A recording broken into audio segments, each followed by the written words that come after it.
오늘 주일 예배 오신 여러분들에게 하나님의 큰 은혜가 함께 하시기를 예수님의 이름으로 축복합니다. 우리 서로 인사하겠습니다. 환영합니다.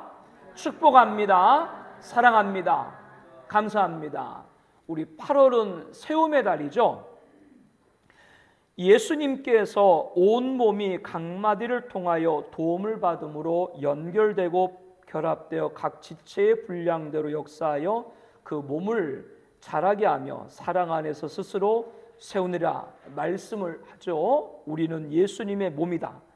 이렇게 우리는 서로 연결되고 결합되어 함께 자라가는 주님의 몸의 지체들입니다. 특별히 전교인 수련회 앞두고 있는데요, 여러분들 일정들 잘 조정해서 함께 참여해서 아름다운 공동체로 세워가기를 다시 한번 예수님의 이름으로 축복합니다.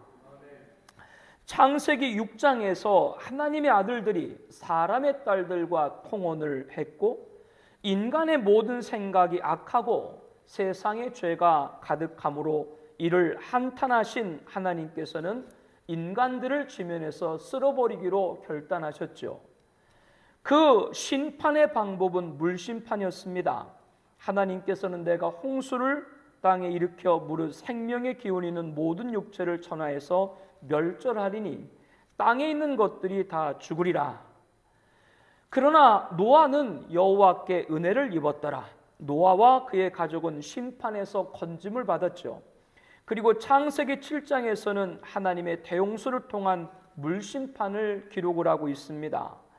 4절에 이렇게 말씀하죠. 함께 보겠습니다. 지금부터 7일이면 내가 40주야를 땅에 비를 내려 내가 지은 모든 생물을 지면에서 쓸어버리랴. 지금부터 7일이면 이제 일주일이 지나면 대홍수 D-7입니다.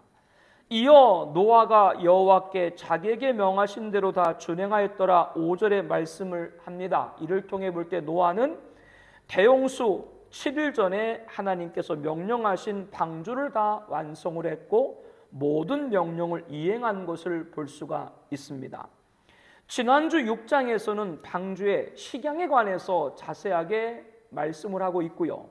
창세기 7장 본문에서는 노아와 가족들 그리고 동선한 짐승들을 재차 언급을 하고 있습니다. 2절 3절에 이렇게 말하죠. 너는 모든 정결한 짐승은 암수 7씩 부정한 것은 암수 2씩을 내게로 데려오며 공중의 새도 암수 7씩을 데려와 그 씨를 온 지면에 유전하게 하라. 그리고 8절 9절 말씀 함께 볼까요? 정결한 짐승과 부정한 짐승과 새와 땅에 기는 모든 것은 하나님이 노아에게 명하신 대로 암수 2씩 노아에게 나와 방주로 들어갔으며 14절 16절 말씀 함께 봅니다. 그들과 모든 들짐승의 그 종류대로 모든 가축이 그 종류대로 땅에 기는 모든 것이 그 종류대로 모든 새가 그 종류대로 무릇 생명의 기운이 있는 육체가 2씩 노아에게 나와 방주로 들어갔으니 들어간 것들은 모든 것의 암수라. 하나님이 그에게 명령하신 대로 들어가매 여호와께서 그를 들여보내고 문을 닫으시니라. 방주에 오른 짐승들에 대해서 모든 들짐승, 모든 가축, 땅에 기는 모든 것, 모든 새들 그 종류대로 망라를 하고 있습니다. 노아와 가족들이 일일이 찾아다녀가면서 불러 모은 것이 아니라 하나님이 노아에게 명하신 대로 암수 2씩 노아에게 나와 방주로 들어갔으며 라는 말씀은 하나님께서 방주로 모든 짐승을 이끄셨다라는 걸 알게 합니다. 특이한 것은 정결한 짐승은 암수 7씩 부정한 것은 암수 2씩 했다는 점이죠. 정결한 짐승을 부정한 짐승보다 5배가 더 많도록 했습니다. 다음 장인 창세기 8장에 보게 되면 대홍수 심판 이후에 노아가 방주에 나와서 하나님께 제단을 쌓고 예배를 드리게 됩니다. 이때 모든 정결한 짐승과 모든 정결한 새 중에서 제물을 취하여 번제를 드렸다라고 말씀합니다. 이렇게 제물로 드려지기 위해 정결한 짐승을 그 수요를 부정한 것보다 많게 방주에 드린 것을 알게 하죠. 모든 짐승의 씨를 온 지면에 유전하게 하라. 철저하게 제물로 드려질 정결한 짐승은 부정한 짐승보다 더 몇 배를 많이 준비를 시켰던 것입니다. 또한 정결한 짐승을 부정한 짐승보다 몇 배 더 많게 보존하신 이유는 사람의 식량 때문에 그렇습니다. 노아 홍수 이전까지는 사람들이 씨 맺는 모든 채소와 씨 가진 열매 맺는 모든 나무의 열매를 먹을 거리가 되게 하셨죠. 즉 채식만 했습니다. 그런데 노아 홍수 이후에는 창세기 9장 2절 3절에 말씀합니다. 땅의 모든 짐승과 공중의 모든 새와 땅에 기는 모든 것과 바다의 모든 물고기를 사람 손에 붙였노니 모든 산동물은 너희의 먹을 것이 될지라 채소같이 내가 이것을 다 너에게 주노라. 그래서 노아 홍수부터 지금까지 사람들이 채식을 좋아해요? 육식을 좋아해요? 노아 홍수 이후부터 사람들이 육식을 먹게 된 겁니다. 왜? 창조의 질서가 대홍수로 깨어져서 인간의 수명이 단축됐기 때문에 육식이 필요했던 겁니다. 그런데 성경에 보게 되면 사람들이 먹을 수 있는 정한 짐승과 먹을 수 없는 부정한 짐승에 대한 규례가 나옵니다. 이 말씀을 보면 본문에 하나님께 제물로 올려드린 정결한 짐승들을 사람들의 식량으로 할 수 있는 정한 짐승이 되었습니다. 하나님께서 사람이 식량되게 하신 정한 짐승과 그렇지 못한 부정한 짐승을 구분하도록 하신 것에 관해서 레위기 11장 45절에 내가 거룩하니 너희도 거룩할지어다 라고 말씀을 합니다. 우리가 하나님과 같이 거룩한 자가 되도록 하기 위해서 부정하고 정한 것과 먹을 생물과 먹지 못할 생물을 분별을 한 것이니라 라고 말씀합니다. 나중에 모세 율법을 보게 되면은 제사에 올려지는 제물은 모두 정결한 짐승이죠. 이렇게 본문의 정결한 짐승이 하나님께 제물로 드려지는 것임과 동시에 그 정결한 짐승, 정한 짐승으로 사람의 먹을거리가 되게 하셨다라고 하는 겁니다. 하나님과 같이 거룩한 자가 되도록 하기 위해서 하나님께 드려지는 정결한 짐승을 사람의 뭘로 줬다고요? 식량으로 줬다. 그러므로 부정한 짐승보다 정결한 짐승의 수를 더 많이 하게 된 겁니다. 하나님께서는 인간의 식량을 정하실 때도 의미 없이 정한 것이 아니에요. 하나님이 받으시는 재물을 인간에게도 무엇으로? 먹을 식량으로 정결하게 구분하셨다라고 하는 겁니다. 그러니까 여러분들도 식사를 잘 하셔야 돼요. 성경에 나와 있는 것, 부정한 것, 또 정한 것 있는데 그렇게 또 보게 되면은 사람들 몸에 좋은 것은 다 정한 것들이죠. 한 가지 더 찾아볼 수 있는 것은 대홍수 이후 사람들이 짐승을 식량으로 삼기 시작하자 짐승들 사이에도 약육강식이 있었습니다. 원래 짐승들도 에덴 동산에서는 다 뭐를 먹었어요? 푸른 풀을 먹었다 이렇게 말씀을 합니다. 오늘날 육식동물로 불리는 사자와 호랑이들이 초식동물로 불리는 소와 양, 사슴, 노루 등을 잡아먹지 않습니까? 여기에서도 소와 양 같은 초식동물들은 다 정결한 짐승이지만 사자와 호랑이 같은 거는 뭐예요? 다 부정한 짐승들이죠. 상식적으로 먹이가 되는 짐승이 잡아먹는 짐승보다 수가 많아야 하는 것이 당연한 이치죠. 그러므로 정결한 짐승의 수를 부정한 짐승의 수보다 5배가 많게 하신 또 다른 이유가 여기에 있는 겁니다. 이제 하나님은 최종적으로 노아에게 방주로 들어갈 것을 명했습니다. 오늘 본문 1절에 우리 다시 한번 말씀을 볼까요? 여호와께서 노아에게 이르시되 너와 내 온 집은 방주로 들어가라. 이 세대에서 내 의로움을 내가 보았습니다. 6절 7절 말씀을 함께 봅니다. 홍수가 땅에 있을 때 노아가 600세라 노아는 아들들과 아내와 며느들과 함께 홍수를 피하여 방주에 들어갔고 13절 말씀 함께 봅니다. 곧 그날에 노아와 그의 아들 셈, 함, 야벳과 노아의 아내와 세 며느리가 다 방주에 들어갔고 이로써 방주에 들어갈 사람과 짐승은 모두 다 승선을 마쳤습니다. 하나님이 명하신 대로 7일이 지났습니다. 10절, 12절까지 말씀 보니까요. 7일 후에 홍수가 땅에 덮이니 노아가 600세 되던 해 둘째 달 곧 그 달 열 이렛날이라 그날에 큰 기쁨의 섬들이 터지며 하늘의 창문들이 열려 40주야를 비가 땅에 쏟아졌더라. 대홍수 기간 40일 주야 밤낮으로 비가 쏟아졌습니다. 그런데 큰 기쁨의 섬들이 터지며 하늘의 창문들이 열렸다라고 말씀합니다. 즉 우리가 생각하는 비, 그 비만 내린 것이 아니고요. 하늘의 창문들이 열렸다. 하늘에 궁창이 쏟아진 겁니다. 하나님이 원래 이 세상을 만드셨을 때 하늘에도 강, 과학자들은 것을 물층이라고 그러죠. 하늘에 강도 있었다. 그래서 이 지구 밖으로부터 오는 방사성 인간의 유해한 것들을 막아줘가지고 지구 안에 발생한 오염들을 없게 정화시켜줬죠. 그렇기 때문에 창세기 대홍수 이전에 인간 수명은 몇 년까지? 1000년 가까이 살 수가 있었던 겁니다. 그런데 하늘의 강들이 이 대홍수 때 깨진 거예요. 큰 기품의 샘들, 땅속의 지하수들도 다 터져서 땅 위로 솟구쳐 올랐습니다. 이렇게 40일 주야로 쏟아지고 솟구치고 온 세상에 잠기고 150일 동안 물이 창일했다라고 말씀합니다. 우리 17절 말씀부터 24절까지 우리 한번 천천히 말씀을 읽을게요. 제가 왜 설교 시간에 성경을 합독하라고 하는지 이유를 말씀드렸죠. 잘 읽으세요.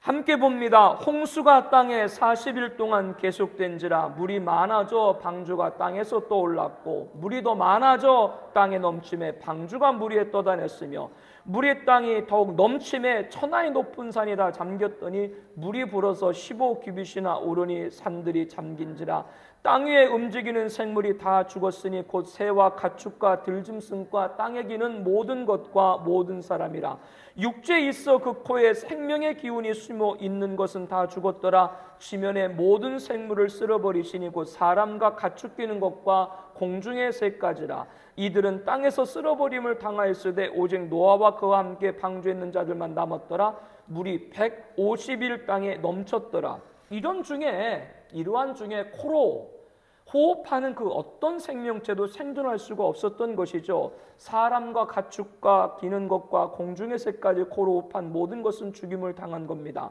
당시 대홍수가 얼마나 큰 심판이었는가 이것을 알게 하죠. 물이 땅에 더욱 넘침에 천하의 높은 산이 다 잠겼다라고 했습니다. 그런데 물이 불어서 15규빗이나 오르니 산들이 잠겼다라고 말씀하죠. 지난주에 1규빗은 사람이 팔을 뻗었을 때 팔꿈치부터 가운데 손가락 끝까지 약 45cm라고 말씀드렸죠. 그러면 물이 차오른 것이 15규빗인데 계산하면은 675m거든요. 그러면 의아한 생각을 하시는 분들도 있습니다. 세계 최고봉 에베레스트가 몇 미터예요? 8,848m.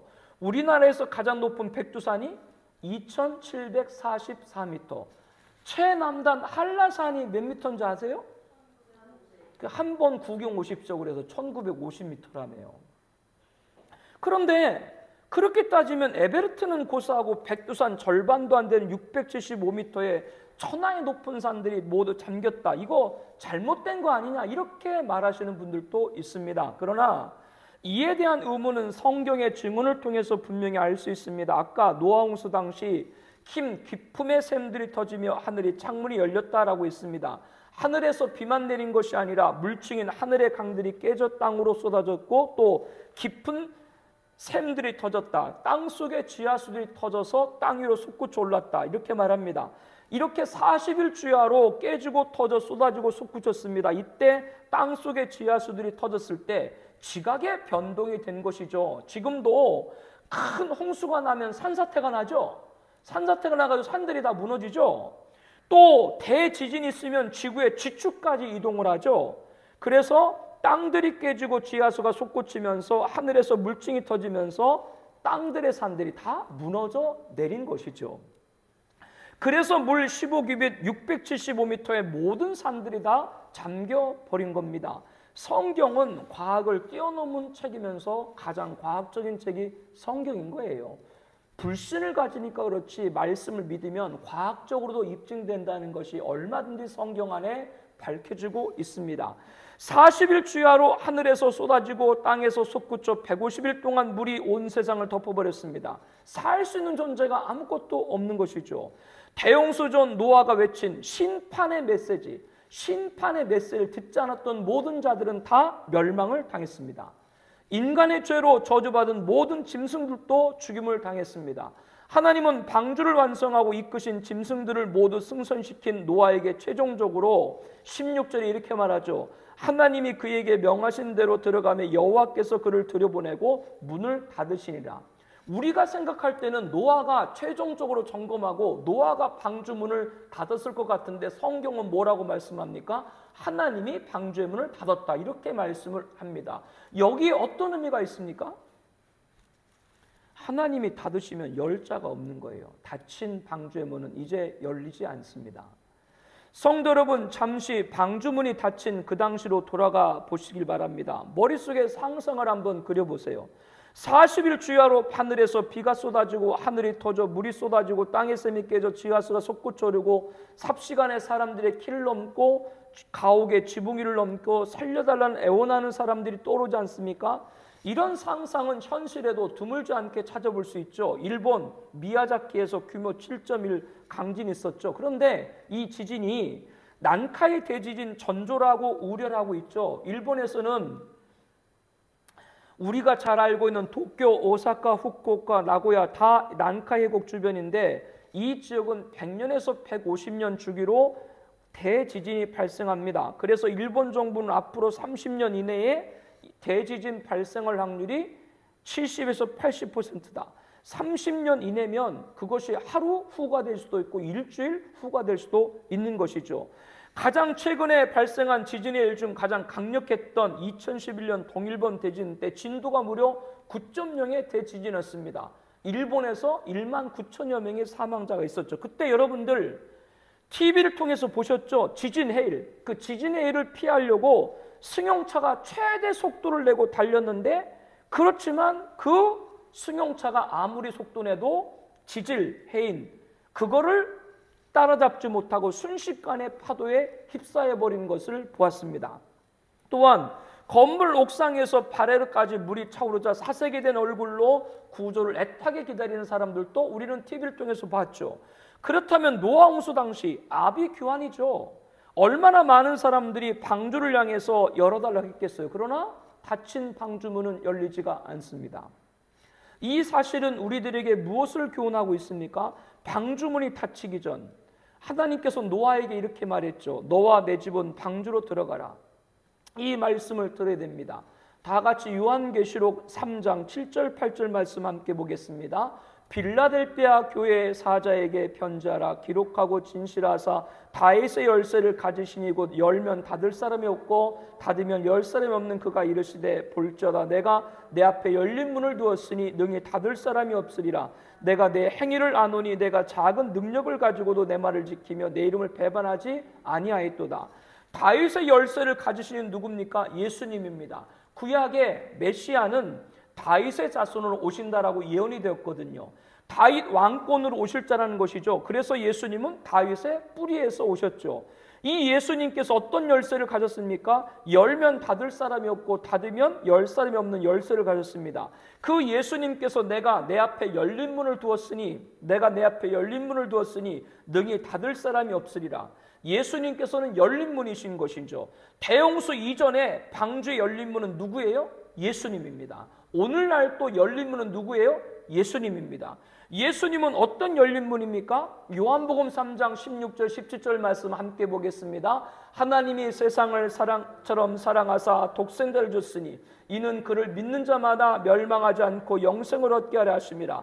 하나님이 그 아들을 세상에 보내신 것은 세상을 심판하려 하심이 아니요 그로 말미암아 세상에 구원을 받게 하려 하심이라. 예수님은 불신자에게는 멸망이고 심판이지만 성도에게는 멸망이 아니라 영생이고 심판이 아니라 구원이라 말씀합니다. 예수님은 우리에게 구원의 문으로 열린 문이시죠.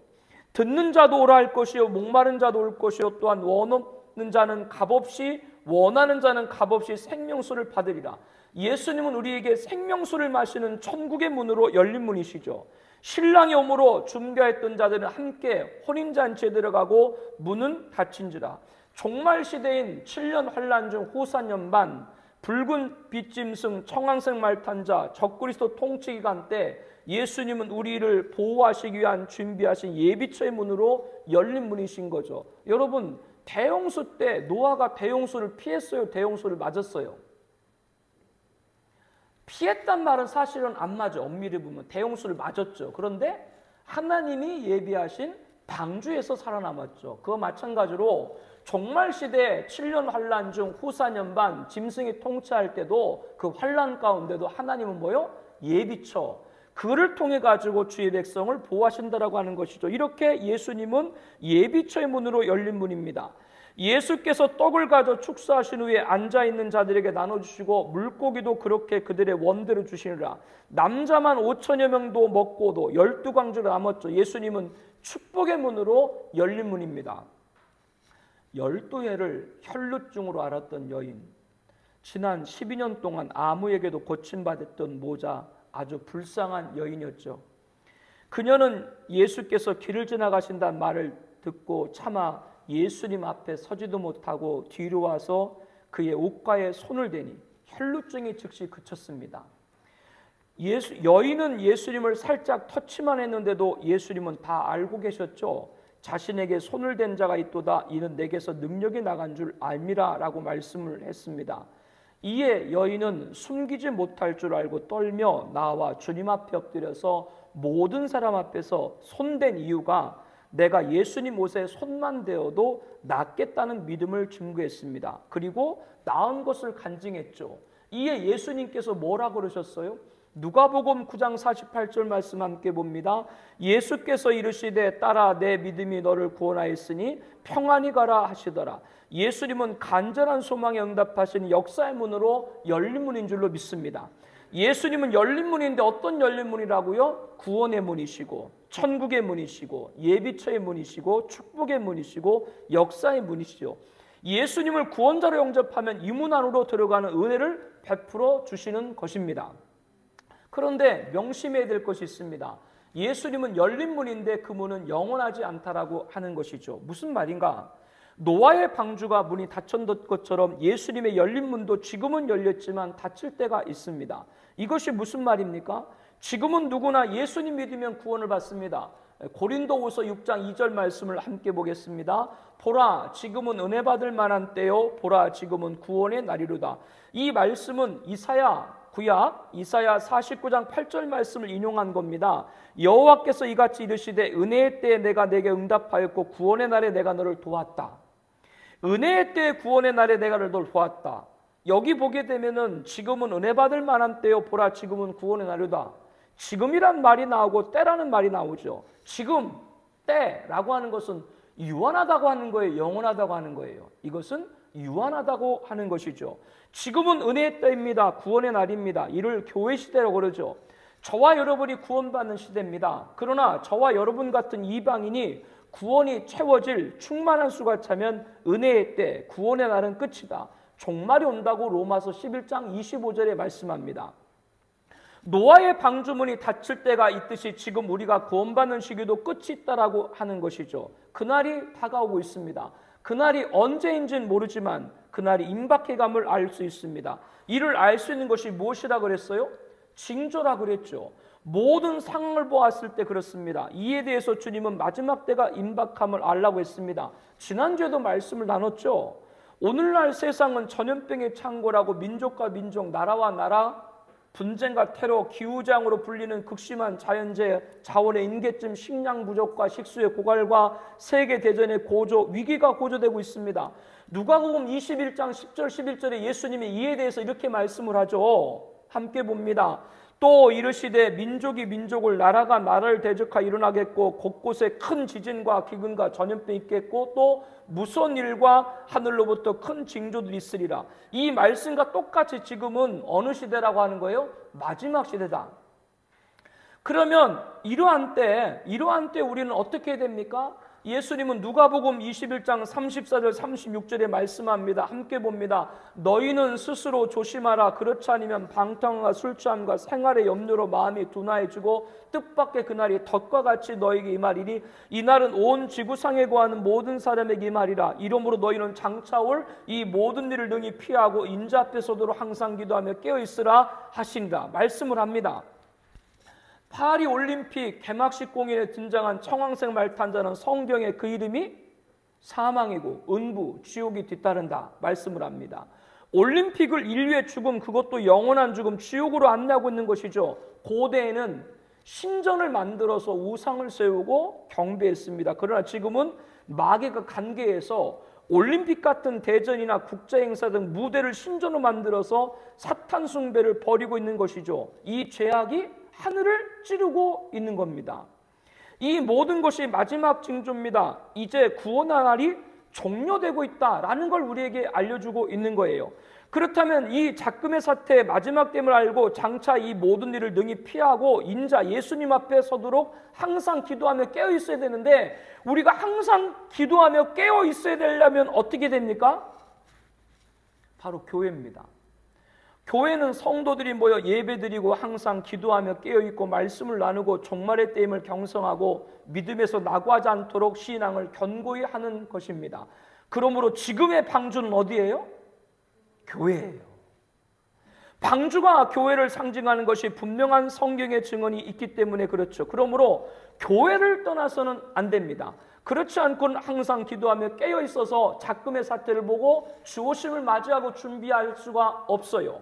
특별히 절대적인 성경의 증언을 통해서 상황적 시대 징조를 바로 분별하고 통찰하고 증거하는 교회가 됩니다. 우리 교회가 그런 진리의 교회가 되기를 소망합니다.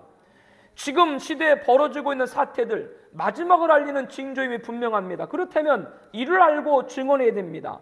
주님의 오심을 가까이 옴을 알려야 됩니다. 어떤 경화되었건 교회에서 이탈하게 해서는 안 됩니다. 우리 판단 기준이, 제 말을 잘 들으셔야 돼요. 소 알아요? 황소? 황소 몰라요? 예전에는 그 소로 논을 갈았잖아요. 나 그 밭고랑을 가는데 내가 가면 왜 이렇게 삐뚤빼뚤해 주는지 보니까 그 어른들은 갈 때 쟁기를 잡고 앞에 딱 놓고 하면은 소는 그냥 가는 대로 가니까. 그런데 어느 날 이 소가 논부득에 철퍽 주저앉더래요. 일하기가 싫었나 봐요. 아무리 뭐 이렇게 얘기해도 일어나지도 않고 저렇게 얘기도 하지 않고 안 돼가지고 이 농사 짓는 분께서 교회에 집사님이셨는데 목사님 불러고 했대요. 하도 이 소가 말을 안 들어가지고. 그래서 목사님이 소한테 기도를 해야 돼, 뭘 해야 돼 이거? 그래서 가가지고 귀에다가 뭐라고 막 얘기했대요. 그랬더니 소가 눈물을 주르륵 흘리면서 일어나더래. 그래서 집사님이 자기한테 돌아오는 그 목사님 보고 도대체 그 논바닥에 주저앉은 소한테 뭐라고 했간 소가 눈물을 주르륵 흘리면서 일어나고 했더니 목사님이 이렇게 얘기했대. 너만 힘든 줄 아냐? 목회하는 나는 얼마나 힘든 줄 아니? 너도 한번 개척해볼래? 이전 목사가 왜 고생하며 개척하면서 이렇게 얘기를 하겠어요? 제 말을 잘 들어요. 여러분들의 판단 기준이 교회를 떠나지 않고 믿음을 지키는 일이라면 다른 많은 것들을 포기할 각오까지 하고 해야 이 시대의 신앙을 지킬 수 있습니다. 내 말을, 제 말을 여러분들 쉽게 들으면 안 돼요. 우리 성도님들 연령층이 90 가까우신 분들도 계신데 다양하죠. 여러분 인생 가운데 지금처럼 전염병이 창궐하고 기후재앙이 불어나고 정치적 이념이 충돌하고 도대체 1948년이 뭔지 그날이 건국절이라 떠버리는 사람이 있고 아니다 정부 수립이다 이런 대립이 있고 치열한 국제정세 세계대전의 고조 이렇게 오늘날처럼 혼돈스러운 일들을 경험하신 적 있나요? 아마 다들 지금같이 혼돈스럽다라고 느낀 분들은 없을 겁니다. 그렇다면 앞으로 이와 같은 혼돈이 더할까요? 덜할까요? 분명히 더할 것이 분명해 보입니다. 그러므로 이를 대비하고 증거하는 교회를 어떤 일이 있어도 떠나게 해서는 안 됩니다. 오늘날 교회가 방주고 이 교회는 종말의 때 함께 그 교회 시대가 되면 마감이 됩니다. 즉 방주의 문이 닫힌다는 말이죠. 그 전에 방주의 문이 닫히기 전에 교회 시대가 끝나기 전에 어쩌면 마지막 기회가 될 수 있는 이 시대에 절대로 교회를 떠나서는 안 됩니다. 이 신앙이 너무나도 중요합니다. 제가 아주 깊은 말을 한번 할까요? 신앙은 뭔가? 여러분 인생 가운데 여러분 인생의 여러 옵션 가운데 하나가 신앙이 아니라 여러분 인생 가운데 유일무이가 되어야 되는 것이 신앙입니다. 이거 아니면 마지막 신앙 못 지킵니다. 방주입니다. 교회를 떠나서는 안 됩니다. 그러니까 지금 이 말씀도 듣게 되는 것이죠. 본문의 시작은 하나님이 노아에게 너와 온 집은 방주로 들어가라. 그리고 창세기 7장 마지막 절 23절에도 오직 노아와 그와 함께 방주로 있던 자들만 남았다. 방주에 들어갔던 자들만 남았다. 이렇게 말씀을 합니다. 하나님은 노아를 택하시고 그의 아내와 세 아들과 세 자녀를 구원받게 했습니다. 여기에는 깊은 뜻이 있습니다. 노아 홍수 이후 모든 사람들이 멸절된 상태에서 새로운 인류를 시작하기 위해 노아와 아내 그리고 세 아들과 세 며느리를 남기신 것이죠. 그러나 이 말씀에서 하나님의 말씀, 너와 내 온 집은 방주로 들어가라, 이거를 유심히 살펴봐야 됩니다. 하나님이 노아를 택하심으로 그의 가족도 택함을 받은 것이죠. 본문의 방주는 오늘 어느 곳이라고 말씀드렸어요? 교회입니다. 그렇다면 이 말씀을 이렇게 대비해야 합니다. 너와 온 집은 교회로 들어가라. 그리고 이 집은 누구예요? 가족이죠. 그렇다면 다시 이렇게 대비를 해야 됩니다. 너와 온 가족은 교회로 들어가라. 하나님은 지금 이렇게 말씀을 하는 거예요. 사도 바울이 빌립보 간수에게 전도하면서 주 예수를 믿으라, 그리하면 너와 내 집이 구원을 받으리라. 이어 주의 말씀을 그 사람과 그 집에 있는 모든 사람에게 전하더라. 그리고 자기와 온 가족이 다 세례를 받았다. 이렇게 말씀을 합니다. 이렇게 성경을 보면 구원은 개인이면서 한 가정 단위로 묶여 여러 곳에 기록을 하고 있습니다. 한 사람이 택함 받으면, 그가 예수를 잘 믿으면, 그가 헌신을 쌓으면 영적인 프리미엄을 주세요. 그래서 온 가족이 구원을 받게 하는 것이죠. 우리의 모든 가족들이 하나님 택함 받길 기도합니다. 우리는 모든 가족들이 교회 안에 들어가도록 해야 됩니다. 방주의 문이 닫히기 전에, 교회 시대가 끝나기 전에, 은혜의 시대 지금 온 가족들이 교회로 들어가게 해야 돼요. 시간이 얼마 남지 않습니다.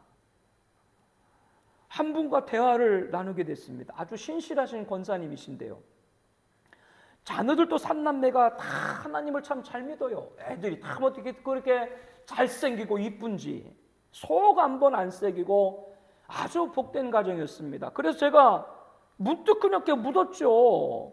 부군도 함께 교회 잘 다니시죠? 그랬더니 이혼했습니다라고 답을 하시더라고요. 안 믿는 남자들 가운데 돈 있으면 술하고 도박하고 외도에 빠지는 경우들 많죠. 아마 그런 경우겠죠. 결국에는 폭력까지 더해서 심지어는 상해하려고 흉기까지 손에 들게 되니까 결국 아픔이지만 갈라서 결심을 하게 된 것입니다. 그런데 그분이 전 남편 이야기를 하다가 마지막 말이 아직도 저의 마음에 박혀 있습니다. 목사님, 저는 지금도 제 아이들과 함께 전 남편을 위해서 기도하고 있습니다. 구원받기를요. 그리고 예수 믿는다고 하면 빈 털터리로 와더라도 저와 자녀들은 받아들이려고 했습니다. 참 대단한 고백 아닙니까? 전 남편이 뭔데? 왜 그렇게 됩니까? 자신에게 깊은 상처를 준 전 남편을 위해서 기도해야 됩니까? 빈털터리가 돼도 왜 받아들여야 됩니까? 우리는 그런 남편 나가면 호가나 뛴 건데 왜 기도를 해야 되죠? 하나님은 우리에게 너라고만 말씀한 것이 아니죠. 너와 온 집은 방주로 들어가라. 너와 내 온 가족이 교회로 들어가라. 이러한 은혜를 축복합니다. 우리가 섬기는 교회 또한 성경적인 또 하나의 가정인 바, 우리 성도들 모든 가족의 방주가 닫히기 전, 교회 시대가 끝나기 전 교회로 다 들어가기를 예수님의 이름으로 선포합니다. 지금부터 7일이면 본문 4절, 7일 후에 본문 10절, 이렇게 두 번 7일이 반복되고 있습니다. 전자는 지금부터 7일이면 40주야를 땅에 비를 내리기 시작했다라는 하나의 말씀이고요, 후자는 7일 후에 홍수가 땅에 덮이기 시작했다라는 때를 말합니다. 하나님은 첫 번째 인류에게 내린 물심판은 그 일자를 정확하게 가르쳐 줬습니다.